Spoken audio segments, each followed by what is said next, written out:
and good afternoon, everyone. Welcome to the Preccelerator U workshop on storytelling presented today by Steve Bradbury. Steve is a mentor here at the Preccelerator. I'll let him talk a little bit about himself as he gets started. But without further ado, Steve, we're all yours. Thank you, Glenn, and thank you all for joining today. Let me share my screen.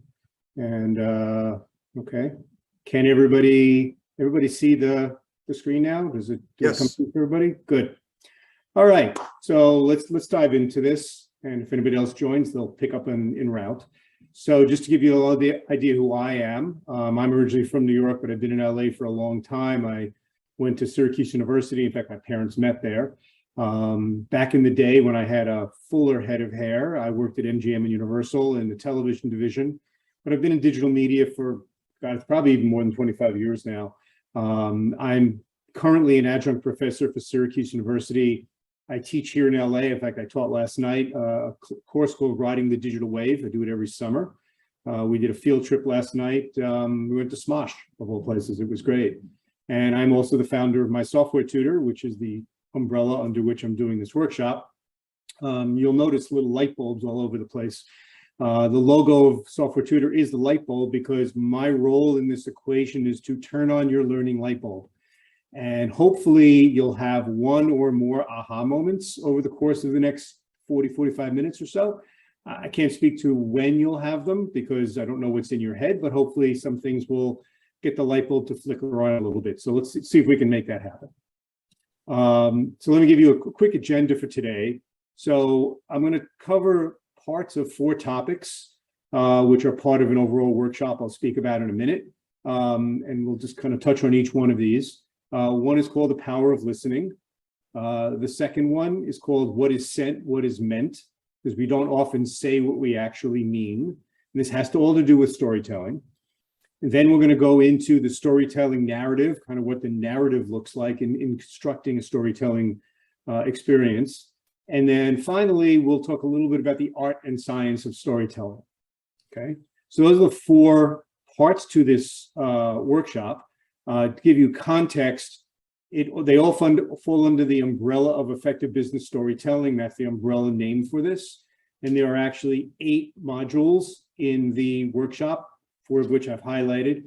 And basically, every workshop is custom designed for a company based on their needs, whether it's external facing people, internal facing people, what their specific needs are. We kind of pick and choose and massage it all to work, whether it's anywhere from a half day to a full day. And I'll talk more about that at the end. But that's the context for what we're doing. So let's jump in and talk a little bit about the power of listening. So listening is really important, as you can imagine. In fact, think about this. We've been given 2 ears and 1 mouth. Yet, we tend to speak a lot more than we listen. This is just common sense stuff, right? So the question I ask to start is, so what do you want from a dialogue with another person? Like, what do you want? So if you would be kind enough, put into the chat just a word or 2. What is it that you want when you speak to another person? What are you looking to accomplish? Just pop into the chat with the first word or 2 that comes into your head.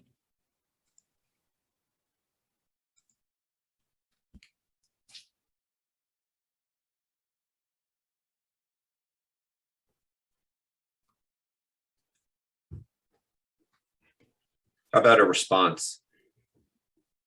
Okay, so respect, useful info, understanding, to help others, and those are all important aspects. I would suggest to you that what you want is you want to be heard. At a very simple level, you want to be heard. You're in a dialogue with someone, you want them to hear what you have to say, right? All of that, from that flows all the things that you put into the chat and many others. The question is, how do you get heard? Right? How is it that you are heard? And I suggest to you that the way you get heard is to listen. Because the more you listen, the more the other person is heard. The more they listen, the more you're heard. Again, this is all pretty common sense stuff, okay? So the challenge that most people have in general in conversation is that we don't listen to understand. we're busy listening. While we're listening, we're formulating a response to what we're hearing. So think about it. There's a little voice in the back of your head that's always talking. And while I'm talking, you're already thinking of what you feel about it, and if you were in a dialogue, how you would respond to me. Okay, which means probably we're not listening to half of what we hear. But if we actually listen to everything that was communicated to us, we might have a greater understanding of what's going on. So consider that people don't listen because they're not listening to understand. They're just listening to answer. Okay. So think about what that would be like if we actually listen to understand. Now, how do we listen? Okay. The way we tend to ordinarily communicate is we just speak to each other. I talk to you, you talk to me, and we kind of hear what the other person's saying, sort of, kind of. However, there's a higher level of listening that gets in what's called committed communication, where you're committed to hearing what the other person has to say, really committed to it landing with you. And if you do that, it's likely that they're going to be more committed to hearing what you have to say. So conceptually, it's a choice. We don't have to be this way, and that's not normally the way we speak. But we can choose to be responsible for both our listening and the other person's listening.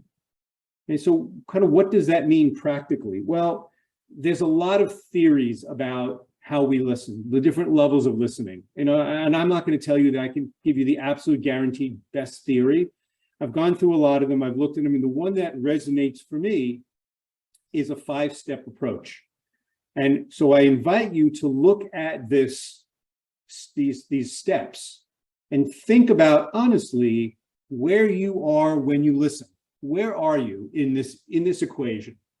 Are you listening and totally distracted and you're kind of really ignoring that other person? Are you sort of pretending to listen, or are you maybe selectively hearing what people are saying? Think about where you are generally speaking. And I will tell you that everybody doesn't sit in one place all the time. We are probably hit most of these on a regular basis. But think about it where you tend to be. And if you tend to be at whatever step you're in, think about what would happen if you moved yourself up one step.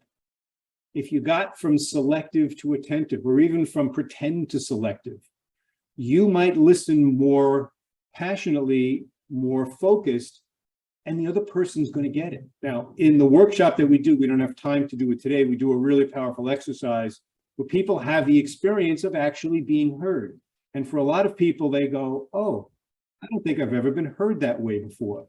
So there are ways to demonstrate this. It's just, like I said, we have a limited amount of time, a lot of material. The goal is to experience empathetic listening. And by empathetic listening, I mean you actually feel what the other person is feeling. If they feel happiness, you feel happiness. If they feel sadness, you feel sadness. That's really powerful. And when you're having a personal conversation with someone and you're pouring your heart out to them and you're getting emotional and they start getting emotional, you forge a really powerful connection. There's no reason you can't forge that connection in a business conversation. There's absolutely no reason you can't. It's a conversation. So consider that wherever you are on this scale, if you thought about maybe being aware of moving yourself up just a little bit, it might materially impact the experience of a dialogue, of a conversation, which, by the way, in storytelling, isn't that part of it? You tell a story, you want people to react to your story, whatever it is you're telling them. So that's why listening is an important part of this. So practically, what does this look like? Well, in business, and this is some research that I found, right? They looked at B2B business people, and they found that higher producing sales professionals speak less. The people that close more deals speak less. They're not concerned about filling the dead air time or continually pitching. They're speaking less because they're listening more. So consider that as something to try, be aware of. If you walk out of nothing else from this workshop, then maybe a little bit of awareness about this, that's a big win. So what can I give you practically to work with? Here's a simple solution for you, okay? This is something you can just try on your own and see how it works for you. Ready? Take a pause before speaking. Don't rush to jump into the other person's conversation. Certainly don't interrupt them, but maybe before you respond, take a pause, take a half a second or a second before you speak. It may give you that extra amount of time to just take in what we do, because we hear at a much faster rate than we speak. The numbers, it's like a 3-to-1, 4-to-1, how many words we hear versus how many words we speak. So take a pause before we speak, okay? So now I'm gonna move on to the next topic. The next topic is, and by the way, we'll just hold questions to the end so we don't get too lost in anyone's subject. And there's a lot more to the power of listening module, but I just wanted to give you an overview of it. Next is what is said, what is meant. So this is an interesting one, because think about it. Do we always say what we mean? Or do we sometimes beat around the bush? Okay, well, oftentimes we don't say what we mean. So let's start out by just defining what the word mean or meaning is. It's having a sense or a significance of something, really grasping what is being said, right? Having a purpose, getting the purpose that's underlying or intended. What is that person trying to communicate? What is the meaning? Okay, what are they trying to convey to you? What are they trying to tell you?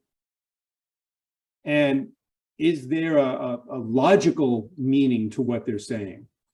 Okay, so sometimes we look for interpretations of things that just, we're grasping at straws. Look at what someone says, take them at their word. What are they specifically trying to convey? Now, that doesn't always work. In fact, many times it doesn't. So I invite you to look at this list. I'll give you a couple of seconds to look at it and find something on the left and see if it relates to something that you actually mean on the right. Best wishes. I mean, that's the thing. We don't necessarily say what we mean. And there's an opportunity to be clearer. Think about it. The more clarity there is in communication, the more effective the communication. And when you're in business and you're telling a story, and in turn you're using the story to generate a dialogue, why beat around the bush? Why say things that don't need to be said? Just be very direct with people. I'm originally from New York, as I said, and I sometimes get critiqued from some people about my directness, but I also get a lot of acknowledgement from people going, thank you for just telling me what you mean to say. Consider that that's actually not a bad thing. Now, you can go too far, you know, telling someone that their clothing is ugly or their hair looks weird or something, maybe not the best way to get, to make friends with someone, but, consider that being straight with people is going to make a difference. So at the end of the day, say what you mean and mean what you say. Cat in a hat knows all. Okay. So that's the second part of this. The third part, and where I want to spend the rest of the time, is on effective storytelling. And what I've done is I've taken elements from various different modules and kind of grouped them together so we can kind of go through them in more depth. Okay. Before I do, let me just take a quick pause here, because kind of listening and storytelling are two parts of the equation. If there are one or two quick comments or questions that somebody has and want to throw something in the chat, please do.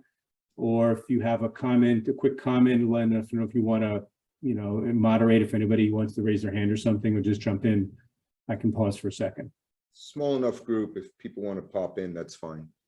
Okay. Anybody have anything they want to share? Or anything that resonated for them, or anything that they disagree with? I'm fine either way. I'm not looking for you to tell me this is great and perfect if you don't think it is. What are your thoughts on communicating? You had some examples of what someone said and what someone meant, in providing someone the truth, of course, and not hiding anything, but also not communicating it in such a sharp way that it undermines the message.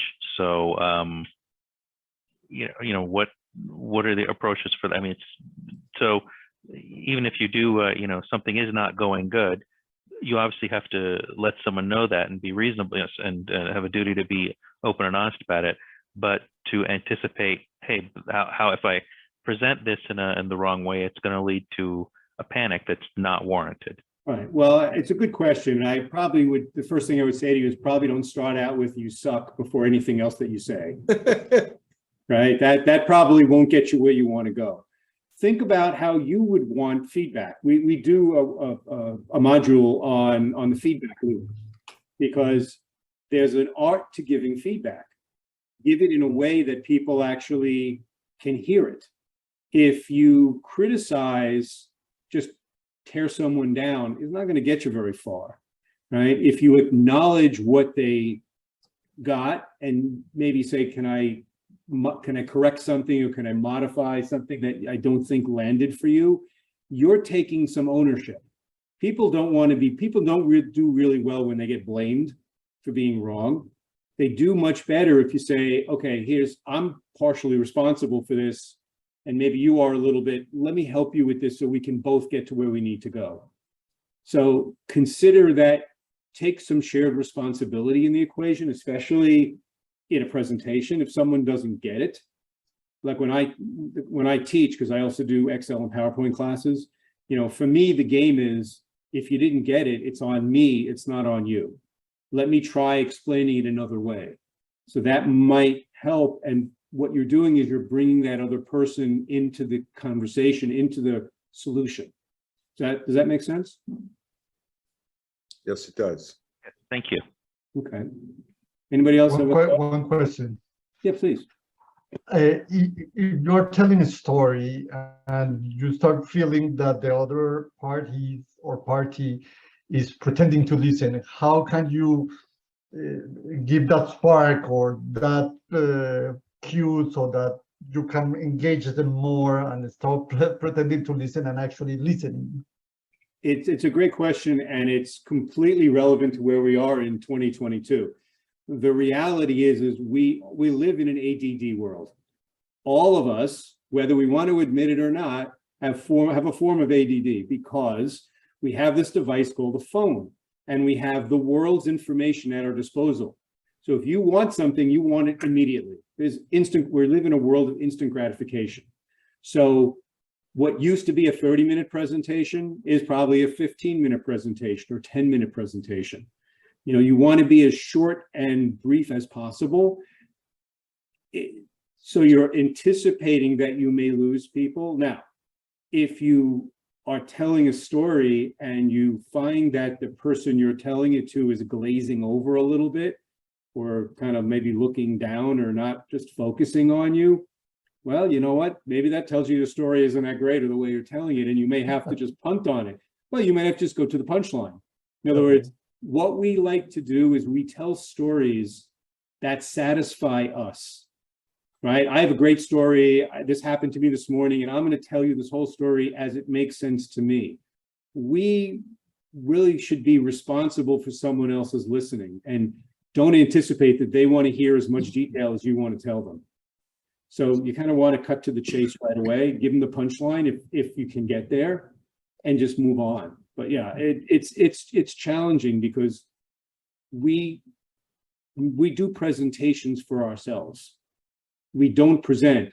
If there were 10 Len Lanzys in the room and Len Lanzy was presenting, he would kill it 100% of the time.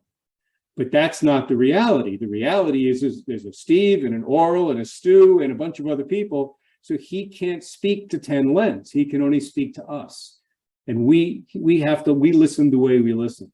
So you have to form a story that's going to be attractive to them more than to you, whether it's an individual story or a full presentation. Does that answer your question? Thank you so much.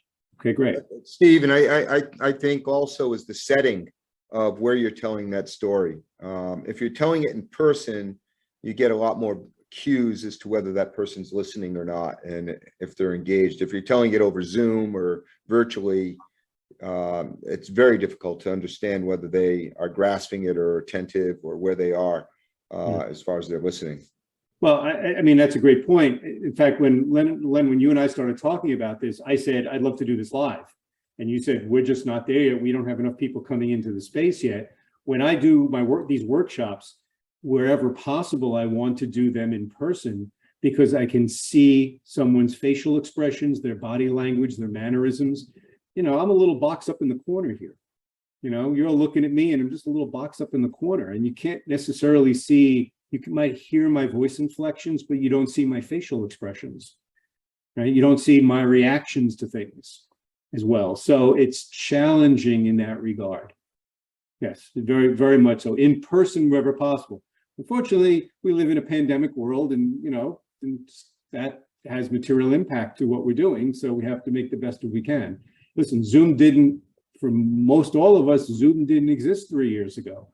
It existed as a company, and there were certainly other forms of presentation software that have been around for a long time, but Zoom sort of become the standard. So it's a good point, though. All right, let me move on to make sure we cover everything. So, storytelling. So when you're telling a story, what's your goal? Well, your goal is partnership. Your goal is to form some kind of relationship to the person or people you're telling a story to. Just basic common sense. Okay. So what does that mean? Well, that means it could be a business relationship. I want to do a deal. I'm working with my colleagues in teamwork. We're working on something creatively. We have an idea that we're germinating. It could be any number of things. But the goal is to have some kind of a understanding and agreement between people. That's the goal. And a story can be a very valuable tool to get there, as opposed to, say, a straight, dry presentation, which we've all been through. We've been through presentations with people who sit there and all they do is they read what's on the screen, or they read their notes at the bottom of PowerPoint that they can see and you can't. And that's really boring, because if you're going to do that, just send it out as a PDF and don't waste your time. You don't need to be in person with them. In the PowerPoint workshop, we talk about the fact that you're the star. The deck is a supporting tool. You're the star. People are coming to hear you. It's like if you put up major paragraphs on a screen, they're going to spend the time reading. They're not going to be listening to you. Okay, so our goal is to form a partnership, to use storytelling to get to the end result, whatever that is. Now, there's a challenge here. There's something called status quo bias. I found out about this and it's fascinating. It's The Psychology of Doing Nothing by Christopher Anderson. And it's called the status quo bias. And there are 4 elements to the status quo bias. And we're going to go through each one of them. And they all enforce themselves into the same place. We want the status quo. Well, the first is we like stability. People like stability. I want to change their mind. I like what's working, even if it's not working great for me. It's better than the unknown. I like stability. My job is crazy. I got so many things going on. Let's keep it the way it is, even if it's not great. So you got to fight the stability, the preference of stability, wanting the status quo. There's a hesitation that people have. We're different levels of risk takers. I tend to be more of a risk taker. When you're an entrepreneur, you're more of a risk taker. You kind of travel without a net. You work inside a major company. Some people just I want the paycheck. I want the stability. I'm not a risk taker. But when it comes to doing deals, you have to understand that people are going to have anxiety about that. They're going to anticipate regret, and they may end up blaming themselves or blaming other people because they're told they have to go make the deal. So that's part of the bias towards keeping the status quo. You're fighting. This is like the uphill battle that you're fighting. The third is there's a cost for change. If you go and you present something, there's a cost of the action. There's cost to change this. It's going to require resources. That could be human capital. That could be financial resources. That could be physical hardware, software resources. No change means you stay where you are. You don't need any more resources. Everything's working. Again, it's not working great, but it's not going to cost me anything. So there may be budgetary considerations. Again, human capital or financial capital. And the fourth is that how many options? There's lots of options. I got 20 companies that are pitching me. You know what? I don't have time to listen to all 20 companies. And do I perceive that there's really enough value here to make the change? So all of these fall into what's called the status quo bias. So That's an uphill battle when you're trying to make a deal, when you're trying to present something to somebody. And by the way, it doesn't have to be making a deal. You could be presenting new research. You could be presenting concepts for, you work in a design firm or a creative shop, and you're presenting an ad campaign, a marketing campaign. It doesn't have to be pure revenue based. That's tend to be how we look at it, especially if you're an entrepreneur. You're about closing deals. You're building your business, but it could be any number of things. But status quo bias, is good to know that it exists, to kind of be aware of it, because that's the battle you're fighting in any time you do a presentation. Stories can help. Stories can break through the bias. Why? Because we are natural storytellers. Before the written word, everything was communicated orally. Back in prehistoric times, there were hieroglyphics and things, but we are the primary species. We're the only species that speaks in an advanced language. Yes, other species do make sounds and communicate with each other in some very sophisticated ways, but the human being uses a level of communication and language that others don't. We are storytellers.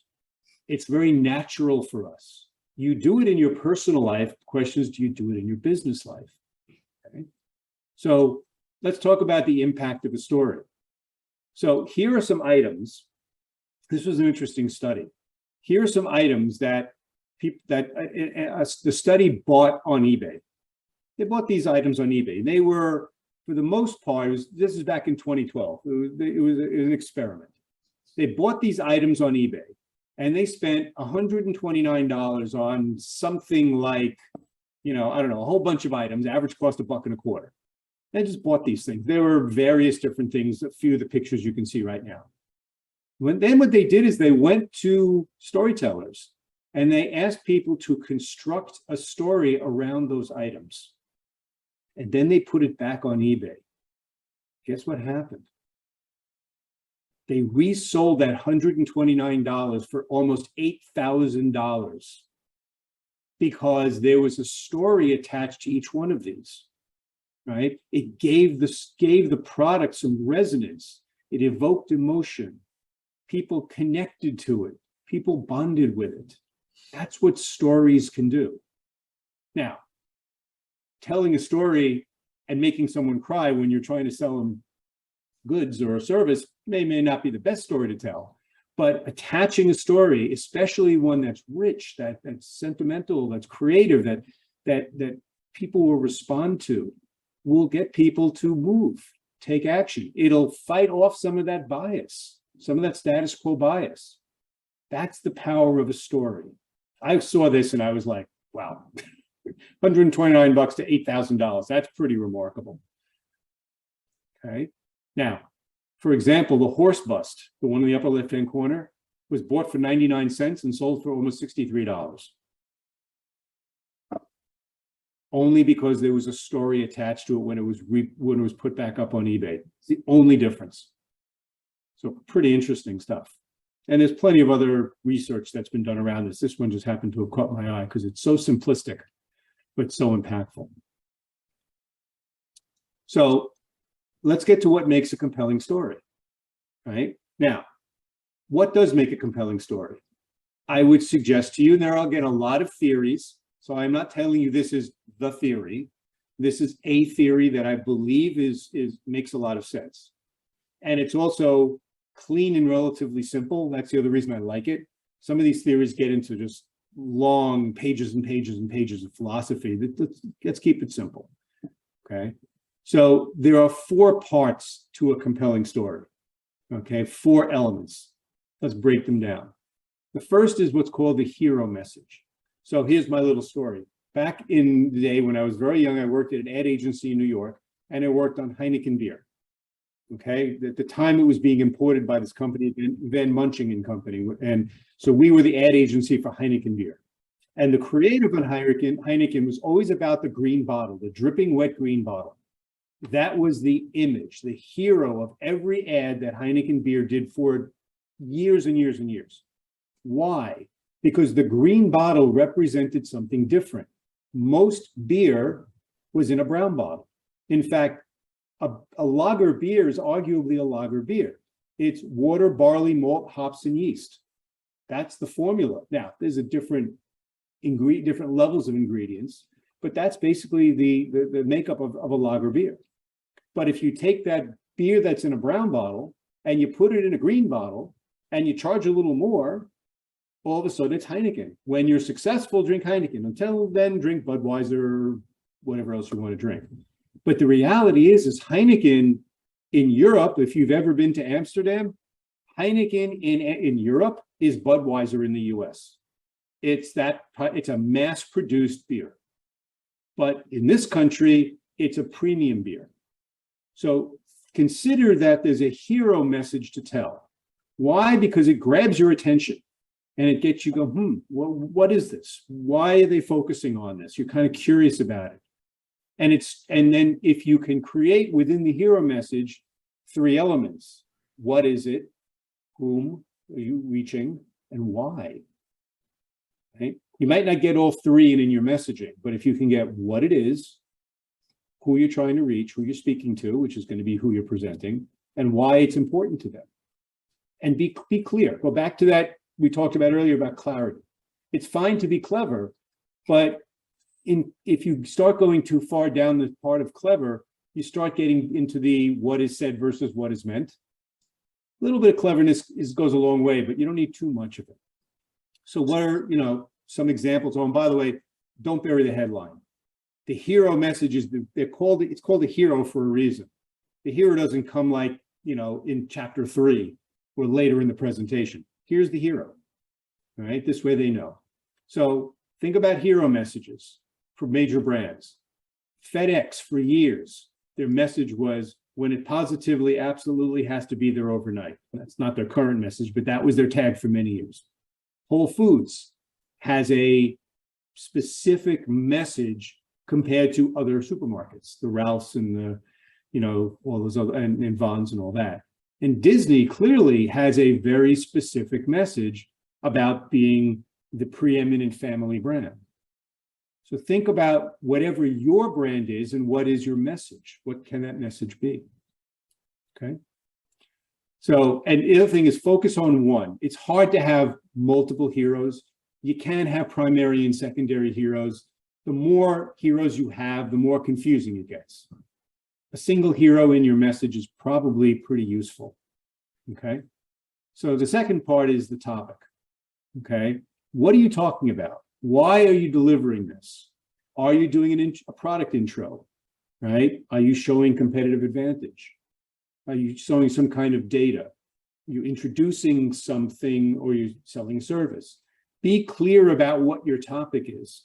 We tend to want to throw a lot of stuff into our presentation, and it muddles the story. It muddles what our story is. So the more clarity you can have, the better. Okay. The third element is you want to tell people why they should care. You care. It's clear that you care. Does anybody else care? Not so sure. Tell them your story. Let them know why they should care. But don't make it too long. Don't go on rambling on. I'm a talker, and I'm guilty of this sometimes. You just go on, and you think what you're saying is fascinating. And you know what? It is to you and not to anybody else in the room. Brevity is a real great skill. And I'm constantly working on that. That's one of my challenges sometimes, is to be brief, right? Tell them your story. Give them the highlights. Give them the red meat. So to the question earlier, what do you do when you're losing someone? That probably means you got too much extraneous stuff going on. Not enough red meat because you're losing them. A compelling story really works. And then the fourth element is know what your role is. So your role as a presenter can be a lot of different things. Are you the problem solver? Are you the analyst that's giving insights? Are you trying to gather a team and create an experience of unity? What are you? What's your role? The more clarity you have, the clearer your story is going to be. Notice, by the way, I've kind of gone back and forth between telling a story like telling a tale and telling your story, which is your presentation, right? There's kind of the little story in that I want to tell you the story like I worked at an ad agency, but I'm telling you my broader story. So you can kind of interpret this both ways, one way, the other way, or both, depending on what serves your needs. Again, this is not, I'm not presumptuous or arrogant enough to tell you exactly what you need for what you're doing, because your needs are going to be different than somebody else's in this workshop. But consider you're telling a story and pull out the elements of what I'm sharing that work for you. Parts that don't work, you can toss them away. It's fine. I'm not attached to any of it. Okay, so let's talk about frameworks. Now, if you go online and you do a Google search on storytelling frameworks, you will find lots of them. There are lots. There are scores of them. You're probably going to cross into 3 digits. There's tons of them. I'm not going to take you through all of these because you know what? You'll just get baffled with what's going on. What do I do? But you can find the framework that works for you. What I'm going to do is give you a very basic framework from which you can build on it. And you can then apply any of these if you want afterwards, but I'll give you just a really basic framework for how to put together a story, your story, when you're doing a presentation in a business environment. So it goes like this, and it's pretty straightforward. There's a beginning, a middle, and an end. Okay. Now, if you watch a show on television, you go to movies, you read a book, this makes sense. This is how stories are structured. There's a beginning, there's a middle, and there's an end. That's pretty straightforward, pretty simple. So let's break this down a little bit. So at the beginning in a presentation, again, 5-minute, 10-minute, 20-minute, 30-minute presentation, whatever it is, you want to grab someone's attention. You want them to understand why they're there. You know why they're there. You hope they understand why they're there. They might have just been told to show up. Tell them, grab their attention, do something. When I do when I do my PowerPoint workshops, I have a video from Saturday Night Live, which is hysterical, which shows different people trying to put a PowerPoint together, and it's great, and it grabs everybody's attention, and it also gives them permission to laugh and not to take things so seriously. So do something. And by the way, humor is challenging sometimes because what you think is funny, somebody else does not. But something, grab their attention, tell them a quick story, put an image up there, show a video, do something, grab their attention. So now they're focused on you and not on their phone and the 18 other things they have in their mind that they have to get done for as long as you can keep. So you grab their attention, give them the meaningful details, give them that red meat, tell them what it is they need to know. Why are they sitting there? Why are they listening to you? Here's what you need to know. And at the end, give them a clear conclusion. Here's why we were here. This is what we did. In summary, I told you A, B, and C, and here's why it's important to you. Very straightforward. Now, if you're in sales or biz dev, you're trying to make deals, a slight variation on this. It still flows with the same structure, and it goes like this. At the beginning, tell them what you're going to tell them. In the middle, tell them. And at the end, tell them what you told them and why. So basically, you're giving them 3 bites at the apple. Okay? Why you do that? Because not everybody's going to get it the first time. So you tell them 3 different ways what it is you want them to know. If they get it the first time, that's great. But if you're in a room with 8 or 10 people, I pretty much guarantee you not everybody's going to get it the first time, or they're going to get part of it. So repeating yourself but not repeating verbatim, telling them the same thing in a different way, different people, it lands differently for different people. When I teach in my classes, I often will tell things 2 or 3 times. I'll go through a section teaching something in Excel and I'll say, hey, here's what we're going to do. Let's watch a video. Now let's do it. So they'll get a few bites out of it and they go, now I got it. And the aha moments come at different places. So give them that opportunity, give them more than one opportunity when you're telling your story, you're sharing your story, give them multiple opportunities to get it. Okay.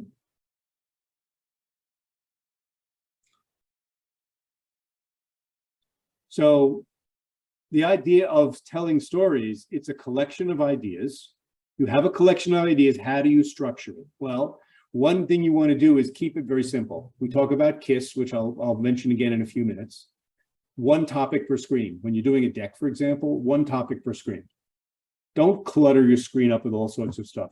One topic per screen. Make it simple, keep it clean. A lot of white space, okay? If you're dealing with PowerPoint, your narrative is going to come from the story, from storytelling. If you're dealing with Excel, the narrative is going to come from data. Now, doesn't mean you can't put data in your PowerPoint, but consider this, how you're telling the story. If you're telling a data-driven story, you're probably going to have a lot of charts and tables. If you're telling a PowerPoint story that doesn't have that, you might use images, you might use some videos, different things that will help move the story along. Okay, so I'm going to leave you with some tips and tricks so you have something practical to walk away with. I just mentioned this a few minutes ago. KISS. You can call it, keep it simple and keep it straight and simple, keep it simple, stupid, however you want to define the term, but don't make your audience work so hard. The easier you make it for them, the more they'll appreciate it, the more they'll be willing to engage, right? So make it simplify things. What I often do is I have a presentation, then I have a bunch of slides that I decided to pull out and I put them at the end of the deck after my closing slide. So this way, when someone says, I have a question about this, you pull that slide out. You don't have to put everything in the presentation. Everything doesn't fit in a narrative, in a story. Keep it simple. Don't overthink it. Okay. Question is, are they interested? You're telling a story for them, not for you. You find it fascinating. Doesn't matter. Don't care. It's for them. It's not for you. Find out and think about your audience and maybe ask questions of your audience before you do the presentation, in advance when you're working on the deck. What is this audience like? Ask someone who you know who's going to be in that room. What is this group like? Do they like more detail? Do they want less detail? Or see what you can do to learn about the people you're going to be presenting to when you can. It's not always going to happen. Sometimes you can, sometimes you can't. But you want to hold their interest. That's the goal. Okay. Listen, right? We talked about that earlier. Don't just hear them, listen to them. When I say, I put up a slide in the listening module that says, you're hearing me, but you're not listening. Who relates to that? Pretty much all the hands go up and half the people say, well, my husband, my wife, my boyfriend, my girlfriend, my mother, my father. That's them. Same in business. Really, if you commit to listening to them, they will commit to listening to you, more likely. No guarantees. Someone wants to tune you out, they're going to tune you out. But why not give yourself the best possible shot at it? Say what you mean what you say. Don't dance around. Don't throw things that people have to figure out the interpretation because how you think is not necessarily the way they think. This way it lands the way you intended it to land. So it doesn't just go off into the ether and then you're frustrated and they're frustrated, they're bored, they tune you out. Thank you very much. Goodbye. We've all had that experience. It sucks when it does. Move on. Okay. Get to the point. If you have taking more than 2 minutes on a slide, with some exceptions, but if you're taking more than a couple minutes on a slide, it might consider that it's too long. Now, there are exceptions and some slides require more time, but slides, again, are meant to support what you're selling. You're the storyteller. The deck is not the storyteller. You are telling the story. Just put the slide up, just let them look at it, and then let them focus on you. Less words, more focus on the speaker. And then finally, put yourself in their shoes, right? What do they want to hear? It's not what you want to hear. You're not the audience. They are. So this is a few tips and tricks that you can hopefully use. I end with this quote. I really like this. Maya Angelou said, I've learned that people will forget what you said. People will forget what you did, but people will never forget how you made them feel. Storytelling can evoke emotion. Voice inflection can evoke emotion. You expressing emotion can invoke emotion. These are all storytelling tools that you can use. And if you're not comfortable doing it, consider working on that, because it may make a difference for you. Okay. So I'll just remind you again that there is this, the storytelling workshop that we do that has 8 modules. It's anywhere from a half to a 1.5 day long. We can do it on-site or off-site, go into companies to do off-site. I just did one in Arizona for Citizen Watches about a month ago. I always prefer to do it in person, but we can do it online, completely customized for specific needs of a company. And it's really a good team builder, because you know what? We have a lot of fun. We have a lot of laughs. This is not like this rigorous, I'm going to school type of thing. It's got to be fun. So these are all the different modules, and we can mix and match and do whatever we want with them. And with that, I say thank you very much. And I will be happy to open it up to any comments and questions. Any questions for Steve? What have you seen is the thing that's, you mentioned brevity. What are the, besides brevity, what do you see as like a very common challenge for just spoken type community, for the spoken aspect of communication? How much time do you have? I'll give you a few of them. Okay. We tend to speak when we're presenting, for many people, not for all. Some are very comfortable, have been doing a lot of presenting. We tend to get a little anxious, a little nervous. So we tend to speak a lot faster. Our cadence picks up. We forget to breathe. So when I am coaching people in PowerPoint on presentation skills, I say, okay, let's practice breathing in, out, because we forget to do that. So we speed up. We tend to also edit in our brain, right? So we had a plan in mind, but we're kind of reading the room, and right away we start editing. Well, that's a good thing, but if you edit in a way that is not going to be clear to the people who are listening, that's not a good thing. You're editing for yourself, you're not editing for them. So it really comes down to speaking to their listening, not to your listening. Those are probably the 2 biggest things. I would say that another thing, that when people get a little unsure of themselves, they tend to gravitate to what's going to give them security. And security might be the notes, if you're doing a deck, for example, with PowerPoint or whatever platform you're using. And they tend to gravitate to the notes that are at the bottom of every screen that you have if it's being projected. And when you do that, now you're reading to them. And you know what? I love when someone reads to me when I'm in the mood for it, but not when I want someone to talk to me. So those, I'd say, would probably the first things that come to mind. There's a lot of other things that people experience, and I suspect if I ask, if anybody on this chat wanted to pop something in the chat to share for anybody, something that where they've stepped in a pile for some reason, I'm sure there's other things as well. Any other questions? We have a little bit of time, Steve. Maybe it'd be interesting to hear someone give a 1-minute pitch, and then we can listen for that. Is anybody brave enough to do that? Wow. And as everybody drops off from the workshop right away, they leave. Well, I'm scared, I'm leaving. Anybody want to? So we did pitches Tuesday night, and we started with 1-minute pitches, and it's really interesting how people can get their point across in 1 minute, or how people get bogged down in 1 minute. So hey, Len, I got an idea, Len.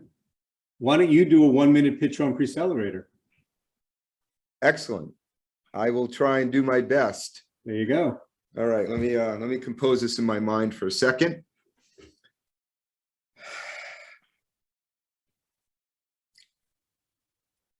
Everybody here is trying to start a company, and we all know that it's really hard. What would happen if I told you you had an opportunity to come to a program, get the relevant information, learn how to structure your company, get great legal advice, and find out how you can grow the fastest way possible using venture capital and angel capital? Well, if that sinks to you, our Preccelerator program could be the answer that you've been looking for. If you have any questions, please feel free to give me a call. Okay, great. So now the question to everybody else on here is, how did that land for you?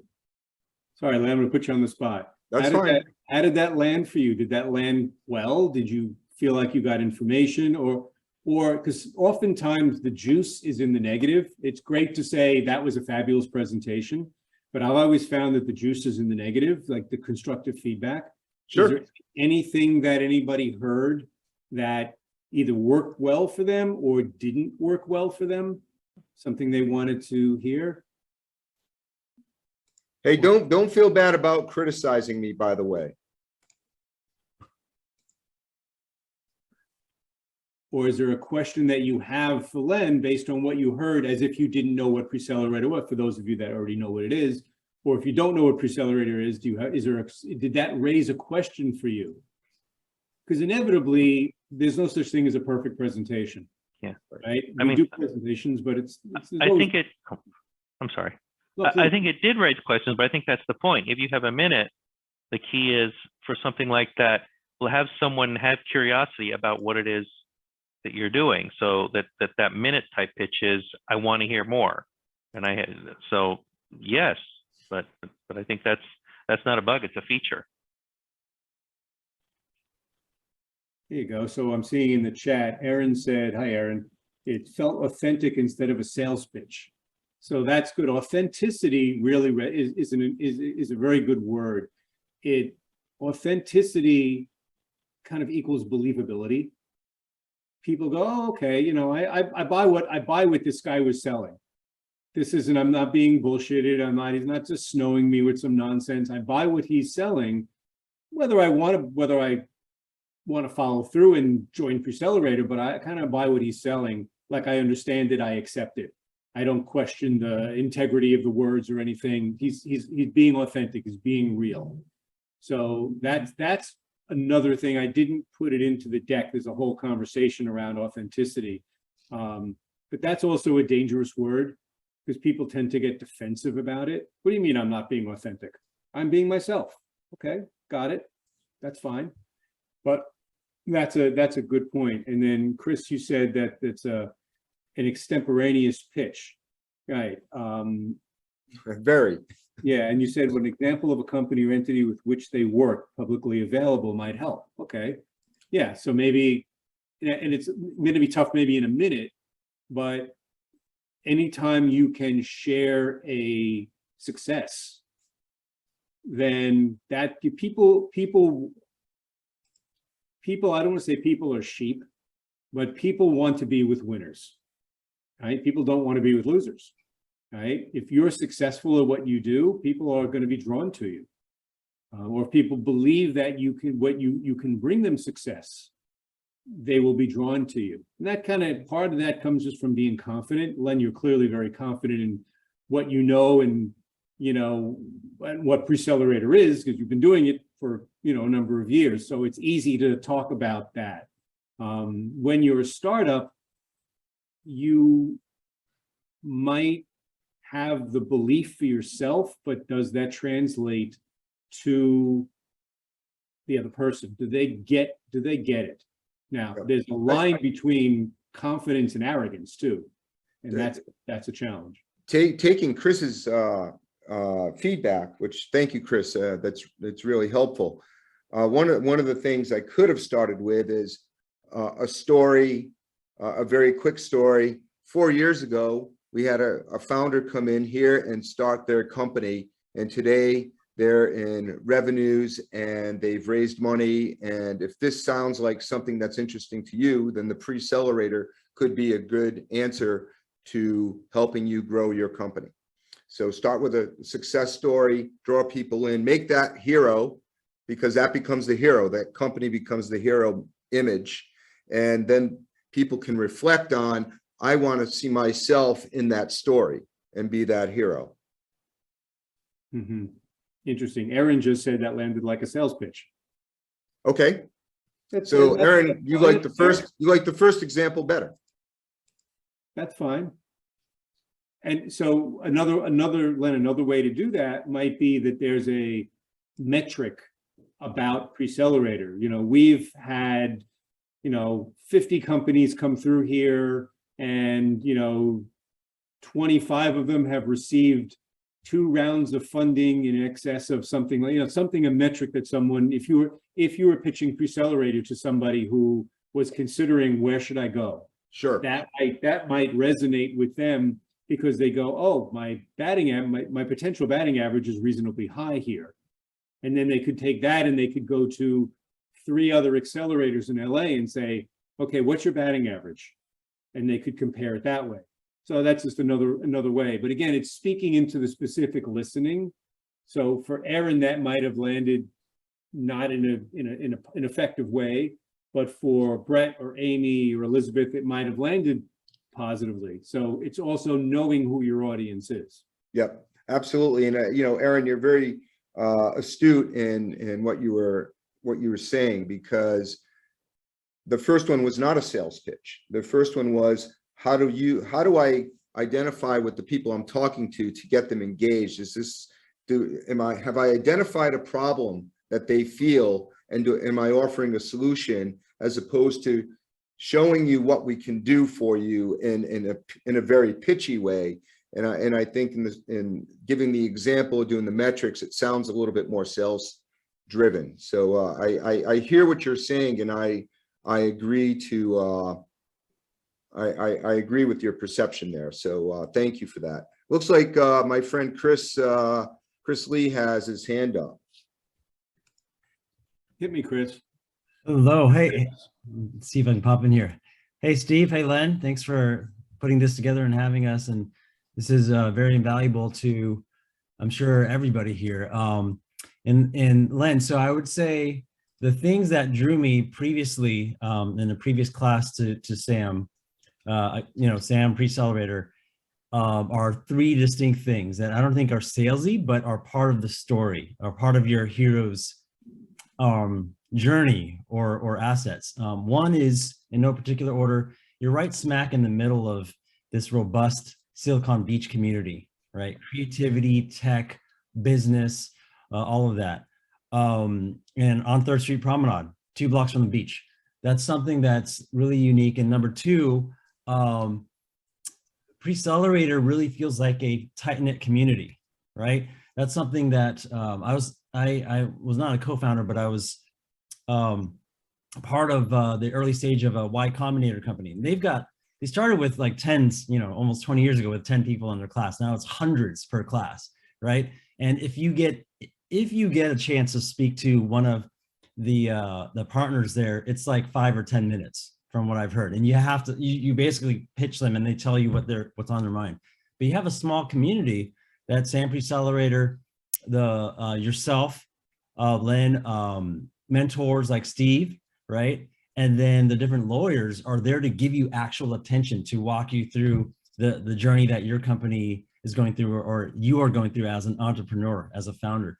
And then number 3 is, we all know very distinctly that one of the hardest, most cash intensive parts of starting and building and scaling a company is the legal aspect of it, right? And that's something where Sam, as one of the preeminent law firms in Silicon Beach, you may or may not drop some names, but that may seem salesy or not, right? Of who Sam represents and has represented over the last 25 plus years, some of the biggest tech companies ever, right? So I think that's a huge part where you can mention that, and that would take much shorter than I just described. Great observations. And I took notes, Chris, because I think all 3 of those are very relevant points to throw into some type of pitch, whether it's not necessarily a sales pitch, just talking about what we do here and creating that story. So I appreciate that. Thank you very much. And Aaron, thank you for your comments. They're very helpful. So are there any other comments or questions? Because I told Steve we would end about 1:15. If I may, let me just respond to one thing that Chris said real quick. I'll do this real quick, about 3 minutes. Go for it. So Chris, what you talked about was something called USP, which stands for unique selling proposition. And it's actually an old advertising term. And what it is, it has to do with what is it that the person or audience you're speaking to will perceive is unique about what you're offering, what your product or service is. Not necessarily what is unique, but what's the perception? How do you differentiate it? And I go back to the beer example. Beer is basically, lager beer is lager beer, but you put it in a green bottle instead of a brown bottle, and you position it in a certain way, and that makes it unique. So I think, to Chris's point, if you understand what makes you unique relative to your competition, those become your hero. That becomes your hero message, or your messages, right?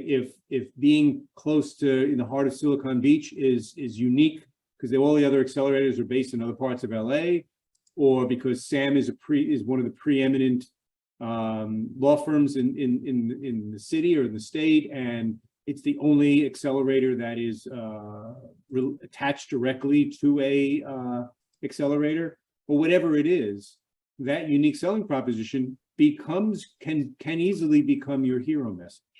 So I think the more you can understand what's distinct about you relative to whoever else is out there offering stuff, the stronger your pitch is going to be. And by the way, it'll resonate with you more, which, to Aaron's point, will probably make your communication more authentic because you're speaking your truth. And that's part of authenticity. So it's not a sales presentation. It's, hey, this is who we are. Right. We want you to be part of it. Cool. All very helpful to me. So next time when we put you on the spot in one of these workshops, speak up, because this is a great way to learn. And the other thing we didn't talk about in communication and storytelling is vulnerability, and how vulnerable you allow yourself to be to your audience and to the people that you speak with. And I find in my case, the more vulnerable I am, and that's attached to self-confidence, by the way, the more effective I am as a communicator and a storyteller. So that's just another thing I think that you can incorporate into what you do. Steve, you did a great job today. Thank you so much for imparting your wisdom, sharing your resource, and I will definitely endorse Steve as a great instructor. So if you think about wanting to do one of these communication workshops or anything that Steve is doing under my tutor, I think you'll be not only pleasantly surprised, but you'll come out with a great understanding. So Steve, thank you very much. Thank you, Len. Thank you, everybody.